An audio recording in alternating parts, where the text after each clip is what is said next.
And all those white boys, they're the sons of the local power structure. That's who they are.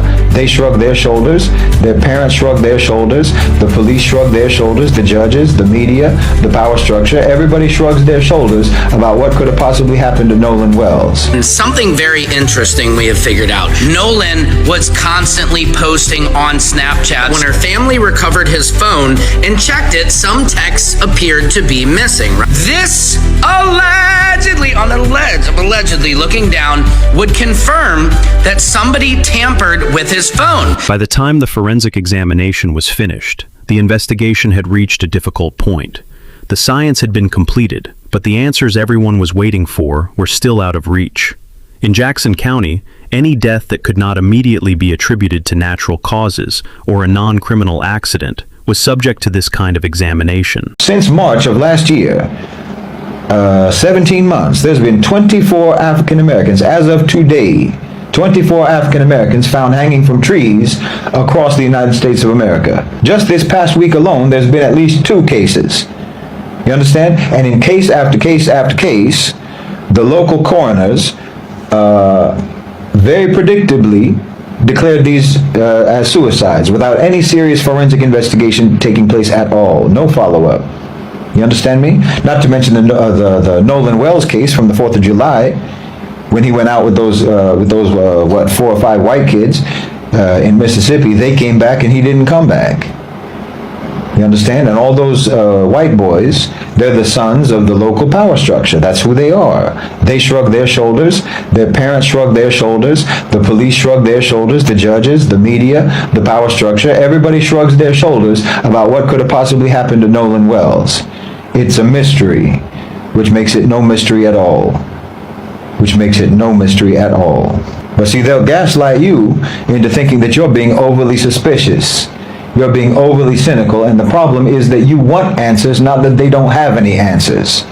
The problem is that you want the answers that they don't have, which is just a way to try to make you accept that same unspoken answer that black communities in Mississippi and throughout the South and throughout the United States always got.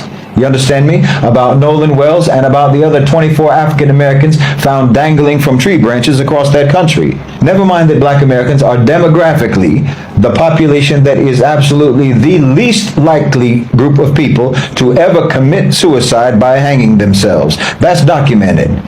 That's not an opinion. So when a method that is statistically rare for this specific population, when that shows up again and again and again in public spaces, in trees, outside of schools, outside of homes, and it gets closed as a suicide without any comprehensive investigation whatsoever, without any real forensic follow-through, well, everybody knows what's going on. Everybody understands what's going on. Listen, 24 in 17 months, that is roughly equivalent to the rate of lynchings in America during the 1920s. You understand me? No, when a black person is found hanging from a tree in the United States of America, the default assumption of investigators should always be lynching. It's like if a woman turns up dead, the first thing that you're going to do is suspect the husband or suspect her ex, right? You start with the presumption of foul play. You start with the presumption of homicide. You start with the presumption of foul play, which is exactly what you should do in every single one of these cases. If you find a black person hanging from a tree in America, you should treat it the same as if you see someone who's been double tapped in the back of the head. And if you do rule it as a suicide, if you rule that as a suicide, the moment that you zip up the body bag, why, we have every reason to believe that you're the one who did it. Yes, and you're going to have to prove otherwise. I'm telling you. If you rule something like that, as a suicide, that ruling is in and of itself incriminating evidence against you. You can't tell anyone, you can't tell any serious intelligent person that there's no evidence of foul play. No. If an African American is hanging from a tree in the United States of America, that is the evidence of foul play by default. You might as well say that JFK killed himself before you say that a black man or a black woman strung themselves up in Mississippi and expect anyone to believe you. And if you say they did that, then we need to search your property for ropes. You understand? Especially when you claim it's a suicide before you've even cut them down from the tree. And something very interesting we have figured out. Nolan Wells' mother, Christine Wansley, said that when her family recovered his phone and checked it, some texts appeared to be missing, right? And his 2 Snapchat accounts had absolutely nothing in them from the relevant period, 4th of July, the day after, whatnot. The 24 hours was missing. Now, she found that especially suspicious because they recovered the phone less than 24 hours later when she expected recent Snapchat content to still be visible. As she stated, Nolan was constantly posting on Snapchat, so this is very odd that there is no video content, no pictures, no nothing. Now, further, Snapchat accounts had absolutely nothing, correct? This allegedly, on a ledge of allegedly looking down, would confirm that somebody tampered with his phone because Snapchat sends out holiday messages like happy 4th of July, and that was not even there. Do you understand? So if his phone said happy 4th of July and nothing else, then it would maybe be odd, like how did he not post all day? But it would maybe lead us to not be as suspicious as we are. But the fact that this happy 4th of July message was erased, and Snapchat does this, they send you a message, leaves it in the incredibly sus category, and makes it even more valuable that the mother has subpoenaed Cito, all of these Snapchat, Facebook, Instagram, everybody, WhatsApp, so we can get answers for what happened to Nolan Xavier Wells. No justice, no peace. I have an update for you in the Nolan Wells case. Nolan Wells' family has hired an audio expert to clean up the Cito call from July 4th. And there's one part people are really zeroing in on, people who are watching about this. The dispatcher asks whether everyone is on board. The call appears to say, all right. And is everybody on board in good health otherwise? Yeah, everybody's on board. Yeah, everyone is on board. That's what the caller appears to say. Now, some people are hearing that and saying that it conflicts with later accounts about Nolan being left behind on Horn Island. Maybe, we don't know. We have to be careful here because we don't know exactly what the caller meant by everyone who they believe was on board at the moment, or whether that interpretation is even correct. So that's all speculation right now, but they are examining. They hired a forensics audio person to deal with this, or an audio expert. For weeks, people online have been trying to solve this case by listening to muffled audio and deciding what they think it means. That's not enough. The experts may be able to tell us more clearly what was said, but what it means, that's supposed to be established by the evidence in the investigation. And that's where we are right now.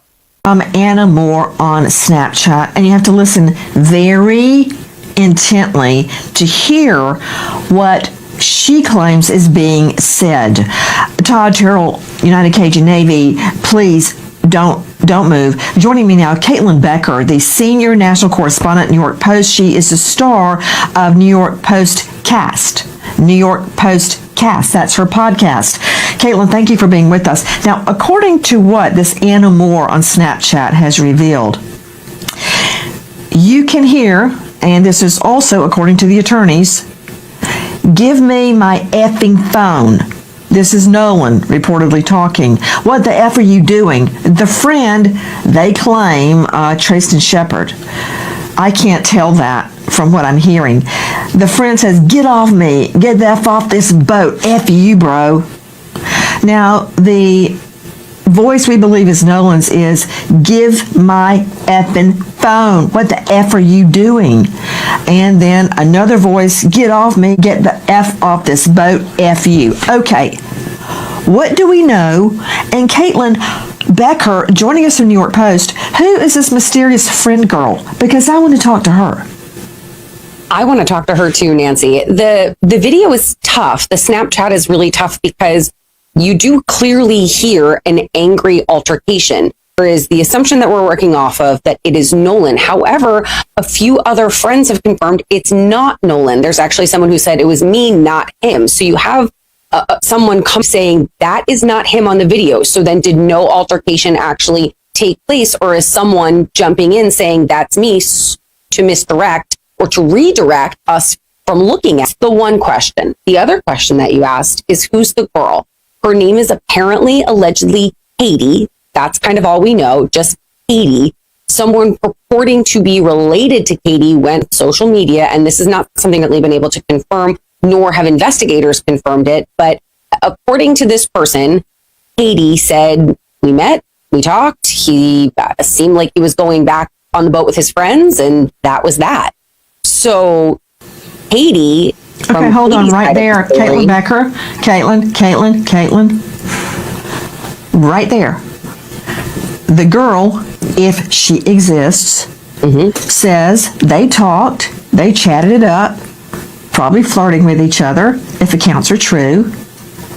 Then he leaves to go back to the boat with his friends. But according to the friends, he stayed with her. Right there, that is a conflict. That doesn't fit. I remember seeing a post that Bart Edmiston allegedly posted and said, Junior came home and he and Brooks took Hawk out trout fishing. Brooks caught the one that didn't get away, in the back of the head. It wasn't until July 22nd that Ben Crump stated the autopsy of Nolan Wells. Focal area of red discoloration in the soft tissue of the back of the head, the occipital region. This was stated July 19th. Is it a coincidence that Bart Edmiston allegedly posted this 4 days before the autopsy results even was made into the public's eye? This is one of the alleged 3 boats that they used to go to Horn Island July 4th. Friend Bart on the way up to Horn Island. But if you look at this photo, I don't see Warren anywhere. 11:50, 12 o'clock era, about lunchtime. While we were on the water, we talked to a rescue guy. So that probably explains who actually drove the boat, the Palm Beach back. And it also proves that Trayson was lying, because Trayson did not go out there with his uncle. Trayson did not get on the boat and leave with his uncle, because Trayson was still on the boat with Wyatt, Morgan, and we're going to assume at this point, allegedly Nolan. Along with Warren and his crew or whoever, when they went out there, because remember, Warren also said that he, his mother, his father, and a few other people went back out there to Horns Island. I told you guys there was impossible way that they did not meet and were not talking to the MDMR, because me, Wyatt, and Trayson got in the boat. We got in the Palm Beach that morning, the morning after, and to the islands, and we were met by DMR. There was 7 DMR boats already out there, DMR and park rangers. We talked to them, we gave them all of our information. They personally asked if any of us were on the boat with him that day. We told them yes. Morgan, right? He said they were out there with Nolan that day. He confirmed it to the official. They just said, all right, well, I mean, we got the area scoped out. And then after that, we just went up to the beach. I think we met up with y'all. Now, I know you're wondering, like, how is all of this making sense and tying in Laney? Well, I'm going to tell you this.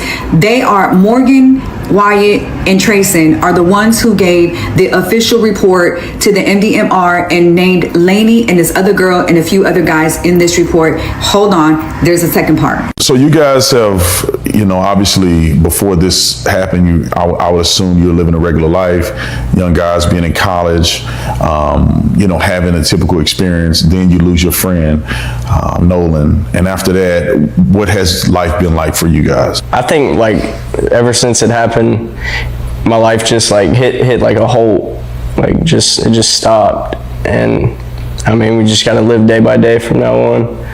I could say definitely a whole flip upside down for our lives. It's like even going out, we're always paranoid somebody's gonna see us, get spotted, try to beat us up potentially, or even worse.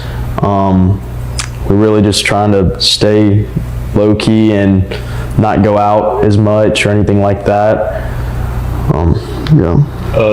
It's been hard because my friends and I are people. We like to be out and hang out outside of our friend group, and not being able to go certain places or walk around in public because our head's always on a swivel. It's really affected all of us. Especially in my family's standpoint, my safety comes first. My friends and family safety come first too, and it's been really hard because I'm worried about my family as well with me, and it's hard, but we're just going day by day and just trying to get through every day. In Jackson, the people with power and privilege are keeping secrets and telling lies.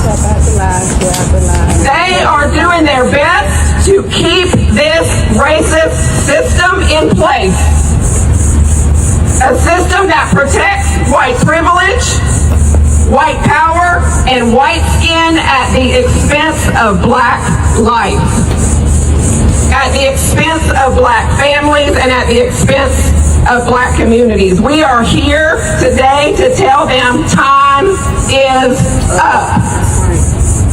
This rotten system must be torn down. Nolan Wells is not the first black life taken that they have tried to sweep under the rug, but he must be the last. Right. Why on the report or the document, the 19-page documentation that the attorneys, that those men's attorneys sent to Al Sharpton, in one of the documentations, it says that the CTO call was made at 4:48 p.m. Now, I find that very odd because in the Geospatial analytical report given by the United Cajun Navy, in that report, they said that they believe that them grown men left Horns Island later than when they said that they left. Not only that, but they also said that they believe that the call was made 30 minutes before they left. So the call was made around 4 o'clock or a little bit after 4 o'clock. But why is the attorneys in the document that they sent to Al Sharpton, it says 4:48? Let me show you.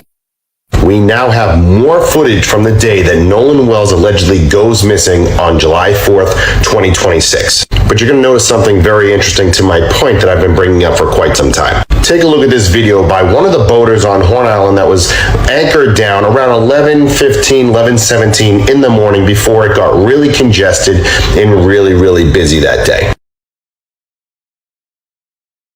Notice about that, it actually says Mac Daddy boat. What do you guys remember about that? I'll show you in a second.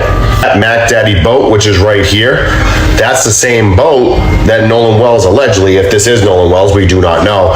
That was the infamous picture that we've seen of, apparently, allegedly, Nolan Wells bending over to grab something.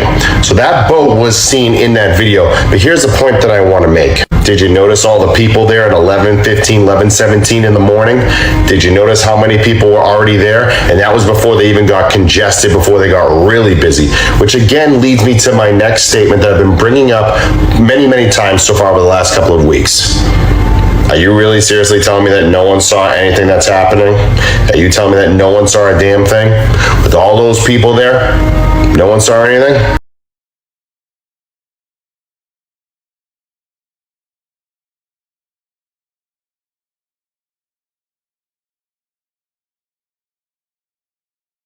Joe Scott Morgan, before I give you a very long intro bio, where's the throat? I know we have deep red markings on the occipital bone that's in the back of the, thank you, this is directly from the autopsy. We want you to see what the family has seen. Don't you think, Joe Scott Morgan, that the second medical examiner might need the throat to figure out what happened? I mean, Joe Scott, it's on fire, claims that Nolan Wells had been lynched, that he had been strangled, asphyxiated. Do I believe a lynching occurred? No, I do not believe that. But I do know I need to see the neck. Yeah, and let me tell you where the neck is. Or the organs of the neck, as it's referred to. These neck structures are actually being held by the Mississippi State Medical Examiner's Office, and they don't just arbitrarily hold things like this, Nancy. This is something that would commonly go with the body when the body is released. So I deduce the fact that they have seen something there that they're trying to hold on to from an evidentiary value. Remember, the state still has an ongoing investigation in this case, and they see evidentiary value in this. And yes, I know that the second autopsy prosector up in D.C. would have liked to have seen this, but he understands this, why they would retain it. And it is being retained, I can promise you that, as are other tissue samples. But the problem is that when you get into these structures in the neck, one of the things you're trying to assess is, was this a drowning? Also, is there any kind of trauma? If people will just put their hands right here in the midline of your neck, you'll feel that kind of cartilaginous body there. That's cartilage, right? That can be fracture. Need I remind you, Epstein, right? So you have to examine this. Also, here's our word, Nancy. They're talking about the hyoid is missing as well. So they don't have that. They've retained Joe Scott Morgan, because show me Joe Scott. You and I, hyoid, we know what it is because you and I have handled a ton of asphyxiation, ligature, manual strangulations, you name it. Hyoid, explain. It's so delicate. Yes. Yeah, and it's very, very far up the neck, Nancy. And one of the things that happens is that with the hyoid, it's generally only traumatized as a result of direct pressure that's generally applied by a throttling event or a C-clamp like this, throttling meaning like this. So manual strangulation, and an outlier here is ligature strangulation, but primarily hands-on. So they're looking for little fractures in here all along the way. So that has to be dissected. Coroner Bruce Lind had maintained from the outset that the circumstances surrounding Nolan Wells' death warranted a full examination. That process had now been completed, but the findings were caught inside the next stage of the legal process, with a grand jury proceeding still waiting to begin. The autopsies had produced information. What they had not produced was the single explanation investigators, the family, and the public were looking for. And as attention turned toward what would happen next, one piece of evidence stood apart from everything else: Nolan's phone. It had left Horn Island on the afternoon of July 4th without Nolan. His friends carried it back to the mainland by boat, along with his keys. When the Wells family eventually tracked down the device, it was found at a friend's home. Nolan was gone. His phone was not. That distinction would soon make the device one of the most disputed pieces of evidence in the entire case. The contents of that phone could potentially establish communications, movements, location information, and other details from Nolan's final hours on the island. For the family and their legal team, obtaining a proper forensic examination became increasingly important. For the district attorney's office, the process had to move through an appropriate legal framework. On July 15th, the two sides appeared to reach common ground. They agreed that Nolan's phone would receive a joint forensic examination, with experts representing both sides present during the process. FBI participation was discussed as a possibility, and a local community college was selected as the neutral location where the examination could take place. The agreement was signed. For a moment, it appeared the dispute over the phone was moving toward resolution. Then the days began to pass, and the examination still did not happen. On August 14th, the district attorney's office instructed the family to produce the phone by 9 o'clock that morning. The family had received less than 48 hours' notice, and Christine and Elmore Wanley were out of state when the demand arrived. But the timing was only part of the dispute. A larger concern involved the forensic procedure itself. According to the family's position, the protocol necessary to govern the examination had not been finalized. Questions remained over the chain of custody, preservation of extracted information, access to the resulting data, and the conditions under which the device would ultimately be returned. Those details can sound technical from the outside. In a criminal investigation, they can be critical. A digital examination is not simply a matter of turning on a phone and looking through its contents. How evidence is handled, preserved, documented, and accessed can affect its reliability and its usefulness in a legal proceeding. So, on August 17th, attorney Ahmad R. Smith formally wrote to District Attorney Angel Mears Marath on behalf of the Wells family. The family's position was that they had not abandoned the July 15th agreement. Their forensic specialists remained prepared. The phone was available. What they wanted was confirmation that the examination would move forward at the location previously selected and under the conditions the parties had already agreed to. Attorney Eric Hertz also publicly confirmed that discussions concerning possible FBI participation were continuing. Then the family's legal team broadened the demand. Ben Crump called for prosecutors to consider examining not only Nolan's phone, but also the devices belonging to the friends who had accompanied him to Horn Island. The reasoning was straightforward. If investigators were trying to reconstruct the events of July 4th, communications stored on multiple devices could potentially provide a more complete picture than any single phone could offer. And then another piece of information began circulating online. A video shared across social media appeared to contain Nolan's voice during what sounded like a confrontation on the island. Several people who knew Nolan identified the voice as his. The audio appeared consistent with someone demanding that a phone be returned. The Jackson County Sheriff's Office did not publicly confirm that an altercation had occurred on Horn Island, but investigators had made a very specific public request. They asked anyone possessing original, unedited footage from July 4th that allegedly showed altercations involving Nolan Wells to contact the sheriff's office directly. That request did not establish what happened on the island. It did, however, make clear that investigators were still interested in locating original material that could help establish what occurred during Nolan's final hours. And that left the phone at the center of an increasingly important question. What could a properly conducted forensic analysis actually reveal? If you're following this true crime investigation as the evidence develops, let us know where you're watching from, and subscribe for more true crime documentaries as new developments emerge. Because at this point, the investigation was no longer confined to the original questions surrounding Nolan's death. The dispute over evidence itself was becoming part of the story. By the second week of July, the case had already expanded far beyond Jackson County, Mississippi. National attention was growing, and Nolan's family was beginning to take their demand for answers onto a much larger stage. On July 10th, Ben Crump and Reverend Al Sharpton appeared alongside Christine and Elmore Wanley at a press conference in Harlem, New York. The choice of location carried significance. What had begun as a case unfolding in a coastal Mississippi community was now being presented before a national audience. The Wells family was no longer asking only local authorities for answers. They were asking the country to pay attention. Crump called for a full, transparent, and urgent investigation. Sharpton placed the case within a broader discussion about the experiences of black families who believe the institutions responsible for protecting them have failed to provide adequate answers. And beside them stood Nolan's family, continuing to ask for the same thing they had been asking for from the beginning, the truth about what happened to their son. But 12 days later, their legal team would take the case to another national platform, and the pressure surrounding the investigation was about to grow even further.